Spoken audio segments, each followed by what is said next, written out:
اسمع هالرواية تستانس عليها، خوش رواية يعني ترتاح منها.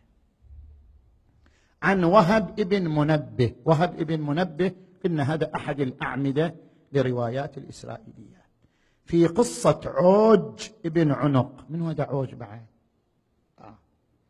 أنه كان طوله 3000 ذراع، طوله 3000 ذراع، وكان يمسك الحوت، يعني يدخل البحر مثل ما واحد شنو، مثل واحد احنا نقول له العابر على ضلع، يعني ضلع الشكل عابر عليه، زين. وكان يمسك الحوت ويشويه في الشمس، يشيله من البحر يشويه هنا، ما ياكل الا مشوي. وأن طوفان نوح لم يصل إلى ركبتيه.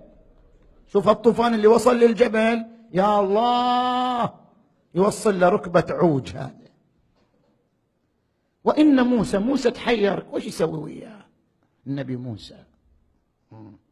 وإن موسى كان طوله 10 أذرع وعصاه 10 أذرع ووثب في الهواء 10 أذرع، كم صار؟ 30 ذراع. وإيش سوى؟ فأصاب كعب عوج، بس الكعب، فأصاب كعب عوج فقتله.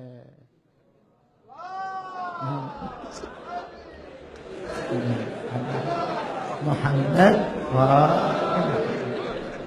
فكان جسرا لأهل النيل. شفت النيل مال مصر؟ خلوه جسر لهم على النيل، طوفوا عليه سنة كاملة، الحمير والإبل جسر. لو عندنا واحد هالشكل كان قضى علينا كثير من الحوائج، زين.